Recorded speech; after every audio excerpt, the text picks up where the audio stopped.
श्री हनुमंत कथा के दिव्य दरबार में उम्र अपार समूह। पूरे देश से नवल गांव पहुंचे हनुमान जी के भक्त। नरसिंहपुर विश्वविख्यात अंतर्राष्ट्रीय कथावाचक बागेश्वर धाम के पीठाधीश्वर पंडित श्री धीरेन्द्र कृष्ण शास्त्री जी महाराज के मुखारविंद से ग्राम नवल गांव में चल रही श्री हनुमंत कथा के तृतीय दिवस की कथा के पूर्व दिव्य दरबार लगाया गया। दरबार में दर्जनों लोगों की अर्जी स्वीकार की गई और तत्काल उनकी समस्याओं और कष्टों का निवारण किया गया।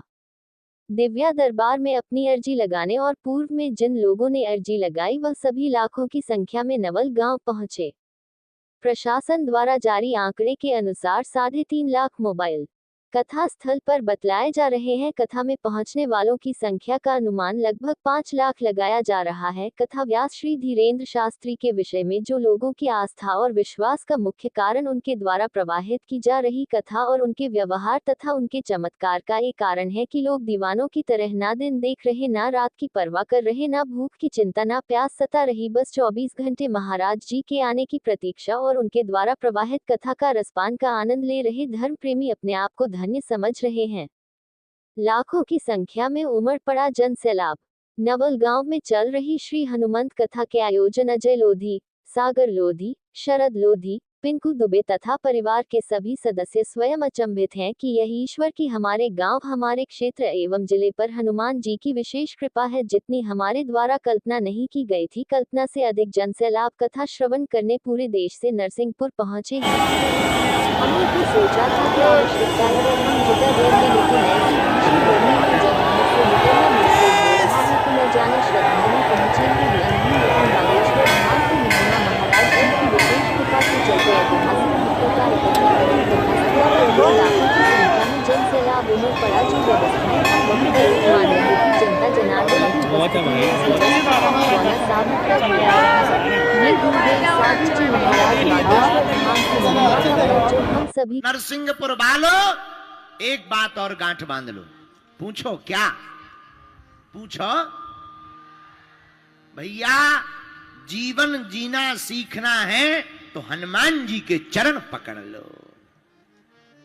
किसके चरण पकड़ो? चारु रूप से बनाए रखी, जिसकी तारीफ महाराज जी ने मन से करते हुए कहा कि मैं नरसिंहपुर के जिला प्रशासन की सराहना करता हूं कि इतने बड़े जन सैलाब के चलते सभी व्यवस्थाएं व्यवस्थित बनी रही।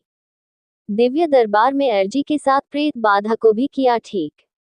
जिस प्रकार दिव्या दरबार की महिमा जन जन में व्याप्त हो चुकी है, उस महिमा का जीता जागता उदाहरण कल नरसिंहपुर के नवल गांव में लगे दिव्या दरबार में देखने मिला। वाकई में हनुमान जी की असीम कृपा है और महाराज जी के द्वारा जो दरबार लगाया जाता है उससे लोग पूरी तरह जो समस्याओं से ग्रसित होते हैं उसका निदान मिलता है। दिव्य दरबार प्रारंभ होते ही जो सच्चे मन से भगवान प्रभु श्री राम हनुमान जी महाराज एवं बागेश्वर धाम की उपासना आराधना कर पहुंचे, उनकी अर्जी लाखों की भीड़ में कोने में बैठे लोगों को मंच पर बुलाया गया, उनकी समस्याओं का निदान किया गया तथा पंडाल के अंदर जो प्रेत बाधा से ग्रसित लोग बैठे थे, जब महाराज जी का चिमटा चला तो कई दर्जनों से लोग जो प्रेत बाधा से ग्रसित थे अचानक चीखने चिल्लाने लगे और दरबार में उपस्थित होकर उनको प्रेत बाधा से मुक्ति मिल चुकी। राइट साइड में बैठी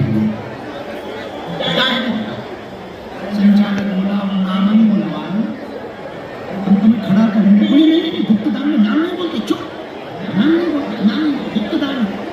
हाँ, तो प्रिय सज्जनों, जो 1 लाख रुपया गुप्तदान आया है वो यहीं पर है, पंडाल में मंच पर है और दाहिने हाथ में मंच पर बैठे हुए ताली बजाकर धन्यवाद। क्या बताओगे? मेरी राम जी से कह देना। इतने धीमे में तो रावण भी ना बोले। हनुमान जी की छोड़ो, न कटा रहो, नाक मत कटवा, जोर से बोलो। मेरी